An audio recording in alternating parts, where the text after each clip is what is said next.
Everyone, welcome back to my class. आज की class में हम लोग डिस्कस करेंगे rights for minorities. Indian constitution में माइनॉरिटीज के क्या राइट्स हैं, क्या सेफ गार्ड्स उनको मिले हुए हैं, इन सभी को हम लोग आर्टिकल वाइज यहाँ पर डिस्कस करेंगे। तो अगर आप फर्स्ट टाइम मेरी क्लास में आए हैं तो चैनल को सब्सक्राइब कर दें एंड बेल आइकन को प्रेस कर दें, बिकॉज जो भी अपकमिंग वीडियोस होंगे उसके नोटिफिकेशंस आपको मिलते रहेंगे। So let's begin the class. तो सबसे पहले बात करते हैं आर्टिकल 38 की। आर्टिकल 38 डीपीएसपी में मेंशन है। तो डीपीएसपी क्या कहते हैं? वो स्टेट की ड्यूटी बताते हैं, स्टेट की क्या रेस्पॉन्सिबिलिटी है, क्या दायित्व है स्टेट के प्रति, उसको बताते हैं। तो अकॉर्डिंग टू आर्टिकल 38 स्टेट का ये दायित्व होगा, उसकी ड्यूटी होगी कि इंडियन टेरिटरी के अंदर जो अलग अलग एरियाज में जो लोग हैं या फिर जो अलग अलग व्यवसायों में लगे जो लोग हैं या उनके ग्रुप्स हैं, उनके बीच में स्टेटस को लेकर, फैसिलिटीज को लेकर या फिर अपॉर्चुनिटीज को लेकर जो भी इनइक्वालिटीज हैं उनको खत्म किया जाएगा। नेक्स्ट आर्टिकल है आर्टिकल 46। आर्टिकल 46 ये कहता है कि स्टेट की ये ड्यूटी होगी कि इंडियन टेरिटरी के अंदर जो भी वीकर सेक्शंस हैं besides the schedule caste and schedule tribes, यानी SC/ST के अलावा जो भी वीकर सेक्शंस हैं उनके इकोनॉमिक एंड एजुकेशनल इंटरेस्ट को यहाँ पर प्रमोट किया जाएगा, उनके एजुकेशनल एंड इकोनॉमिक वेलफेयर को यहाँ पर बढ़ावा दिया जाएगा according to this article. Next article है आर्टिकल 51A। 51A में फंडामेंटल ड्यूटीज को मेंशन किया गया है। ठीक है, तो ड्यूटीज किस तरह से हैं? ABCDE इस तरह से हैं।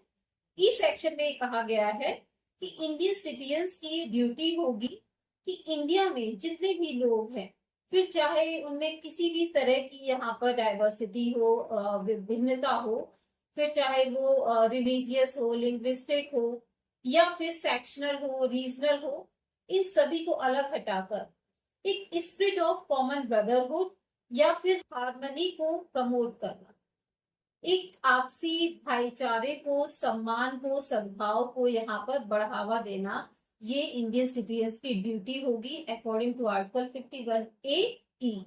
ठीक है, दूसरा यहाँ पर हम F की बात करते हैं, 51AF की बात करते हैं, जिसमें इंडियन सिटीजन्स की ये ड्यूटी बताई गई है कि जो भी इंडियन सिटीजन्स होंगे वो हमारी जो सांस्कृतिक विरासत है उसका सम्मान करें, उसको उसकी इम्पोर्टेंस को समझें और उसका संरक्षण करें।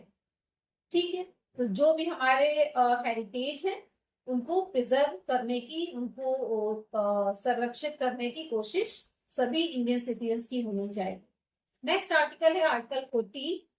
आर्टिकल 14 में दो तरह की इक्वलिटीज मैंने आपको बताई थी।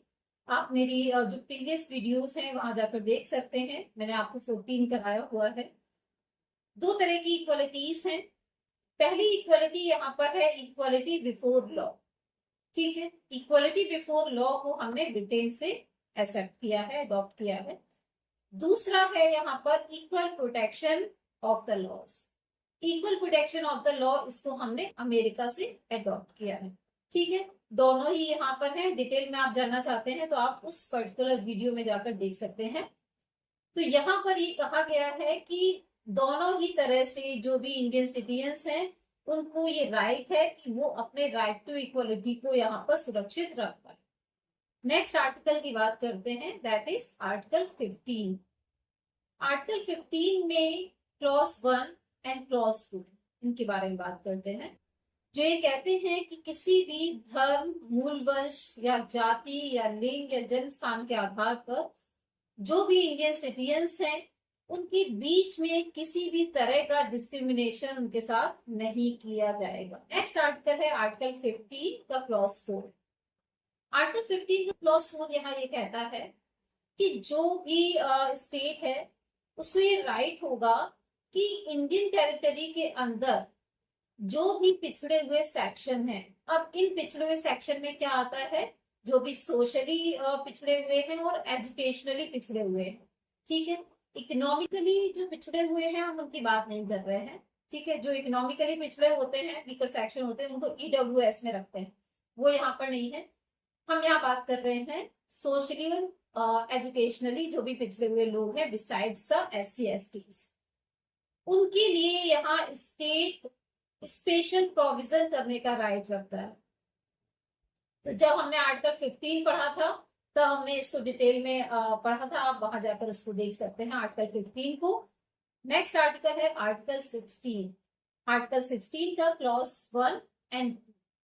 So according to this article, citizens' right to equality of opportunity in matters relating to employment or appointment to any office under the state or Indian territory, and prohibition in this regard of discrimination on ground of religion, race, caste, sex and place of birth. तो यहाँ पर अवसर की समानता दी गई है कि कोई भी इंडियन सिटीजन होगा उसको अवसर की समानता मिलेगी। इक्वलिटी ऑफ अपॉर्चुनिटी का जो प्रिंसिपल है वो यहाँ पर फॉलो किया जाएगा किसी भी पब्लिक ऑफिस में, किसी भी गवर्नमेंट ऑफिस में, और उनके साथ किसी भी तरह का डिस्क्रिमिनेशन नहीं किया जाएगा on these grounds. Next article है आर्टिकल 16 का क्लॉज 4, जो ये कहता है क्लियरली कि अगर स्टेट को ऐसा लगता है कि बैकवर्ड क्लासेस को किसी भी स्टेट सर्विस में एडिक्वेट रिप्रेजेंटेशन नहीं मिला हुआ है, तो यहाँ पर उनके वेलफेयर को देखते हुए जो भी गवर्नमेंट है वो उनके अपॉइंटमेंट और रिजर्वेशन को लेकर कोई भी प्रोविजन कर सकती है, कोई भी प्रावधान वो बना सकती है। नेक्स्ट आर्टिकल है आर्टिकल 25। आर्टिकल 25 कहता है कि जो भी इंडियन सिटीजन्स हैं उनको अंतरात्मा की स्वतंत्रता है, उनको किसी भी धर्म को मानने, उसका प्रचार करने, उसका आचरण करने का राइट होगा, वो इसके लिए कंप्लीटली फ्री है। तो इंडियन कॉन्स्टिट्यूशन में मेंशन किया गया है, हम प्रियम्बल देखते हैं, प्रियम्बल में ही मेंशन किया हुआ है कि जो इंडिया है वो एक सेक्युलर कंट्री है, यहाँ धर्म निरपेक्षता की बात होती है, किसी भी धर्म को आप एक्सेप्ट कर सकते हैं, उसको मान सकते हैं।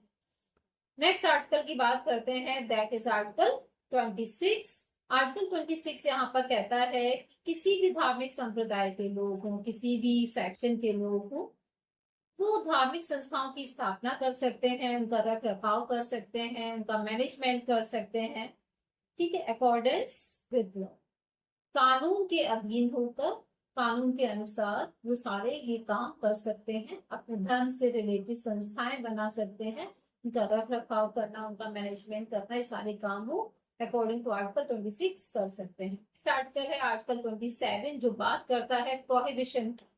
Prohibition against compelling any person to pay taxes for promotion of any particular religion. किसी भी धर्म के प्रचार के लिए, करों का भुगतान करने के लिए, उससे रिलेटेड टैक्स को पे करने के लिए बाध्य नहीं किया जा सकता है, फोर्स नहीं किया जा सकता है। नेक्स्ट आर्टिकल है आर्टिकल 28। आर्टिकल 28 ये कहता है कि जो भी एजुकेशनल इंस्टीट्यूशंस हैं इंडिया में, फिर चाहे वो गवर्नमेंट के थ्रू मेंटेन्ड हो, रिकॉग्नाइज्ड हो या फिर एडेड हो, किसी भी तरह के, अगर उनमें किसी भी तरह की रिलीजियस एजुकेशन दी जा रही है या फिर कोई भी रिलीजियस वर्शिप हो रही है, यानी धार्मिक शिक्षा या धार्मिक पूजा, इस तरह की चीजें हो रही हैं, तो जो भी सिटीजन्स हैं वो फ्री हैं पार्टिसिपेट करने के लिए। वो अपने अकॉर्डिंग, अगर उनको ऐसा लगता है कि उनको वहां जाना चाहिए तो वो वहां जा सकते हैं, और अगर वो नहीं जाना चाहते हैं तो ना जाए, उनको फोर्स नहीं किया जा सकता है। नेक्स्ट आर्टिकल है आर्टिकल 29। आर्टिकल 29 का क्लॉज 1 ये कहता है कि इंडियन सिटीजन्स को ये राइट होगा कि वो अपनी जो उनकी डिस्टिंक्ट लैंग्वेज है, स्क्रिप्ट है, या फिर जो भी उनका कल्चर है, उसको वो कंजर्व रख सकते हैं, उसको सुरक्षित रखने का जो अधिकार है वो उनको मिला हुआ है। आर्टिकल 29 का क्लॉज 2 ये कहता है कि किसी भी इंडियन सिटीजन को किसी भी एजुकेशनल इंस्टीट्यूशन में एडमिशन लेने से रोका नहीं जा सकता है, ये कह के कि आप इस रिलीजन के हैं, इस रेस के हैं, इस कास्ट के हैं, इस प्लेस ऑफ बर्थ के हैं, इन बेसिस पर उसको यहाँ पर प्रोहिबिट नहीं किया जा सकता है किसी भी कॉलेज, यूनिवर्सिटी, एजुकेशनल इंस्टीट्यूशन में एडमिशन लेने से। ये उसका राइट होगा कि वो कहीं भी एडमिशन ले सकता है। नेक्स्ट आर्टिकल है आर्टिकल 30। आर्टिकल 30 का क्लॉज 1 ये कहता है कि जो भी रिलीजियस और लिंग्विस्टिक माइनॉरिटीज हैं उनका ये राइट होगा कि वो अपनी पसंद के, अपनी चॉइसेस के अकॉर्डिंग एजुकेशनल इंस्टीट्यूशंस को बना सकते हैं, उनका एडमिनिस्ट्रेशन कर सकते हैं। इसके बाद है आर्टिकल 30 का क्लॉज 2। आर्टिकल 30 का क्लॉज 2 ये कहता है कि जो भी रिलीजियस और लिंग्विस्टिक माइनॉरिटीज एजुकेशनल इंस्टीट्यूशंस बनाते हैं तो यहाँ पर उनको स्टेट से हेल्प लेने का पूरा राइट होगा।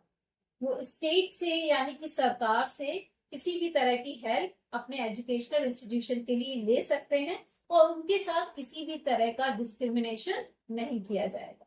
नेक्स्ट आर्टिकल है आर्टिकल 347 जो कुछ स्पेशल प्रोविजंस के बारे में बात करता है relating to the language spoken by a section of the population of any state.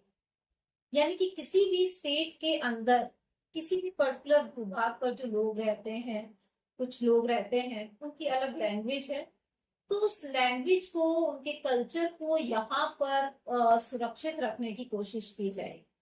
तो उनके लिए कुछ स्पेशल प्रोविजन यहाँ पर बनाए जा सकते हैं। ठीक है, तो ये भी माइनॉरिटीज का ही एक राइट होता है, तो वो भी माइनॉरिटीज में ही आते हैं। नेक्स्ट आर्टिकल है आर्टिकल 358।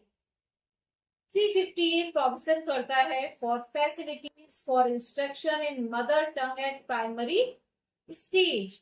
तो 358 मैंने आपको पहले भी बताया है कि जो भी प्राथमिक स्तर है, तो प्राथमिक स्तर पर प्राइमरी जो स्टेज है एजुकेशन की, वहां पर अपनी मदर लैंग्वेज में जो भी उनकी मातृभाषा है उसमें बच्चे पढ़ाई कर सकते हैं, तो उसमें एजुकेशन उनको प्रोवाइड की जाए अकॉर्डिंग टू आर्टिकल 358।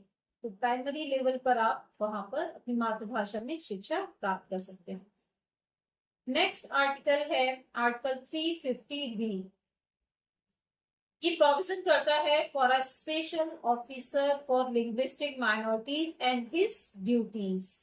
जो यहाँ पर लिंग्विस्टिक माइनॉरिटीज हैं उनके लिए स्पेशल ऑफिसर अपॉइंट किया जाएगा और उसकी क्या ड्यूटीज होंगी, क्या रेस्पॉन्सिबिलिटीज होंगी, उसको भी आर्टिकल 350B में बताया गया है। So these are some articles related to rights of minorities. सभी आर्टिकल्स को नंबर वाइज मैंने यहाँ पर आपको बताया है। अगर कुछ भी मिस हुआ है, कोई भी सजेशंस है, एडवाइस है, तो आप मुझे कमेंट सेक्शन में लिखकर भेज सकते हैं। कोई भी टॉपिक है जिन पर आप चाहते हैं कि मैं आपको वीडियो बनाकर दूं, तो वो भी आप मुझे लिखकर भेज सकते हैं। इसी तरह के और वीडियोस को देखने के लिए मेरे चैनल को आप सब्सक्राइब कर दें अगर अभी तक नहीं किया है। सो मिलते हैं किसी और क्लास में एक नए टॉपिक के साथ। Till then, bye bye.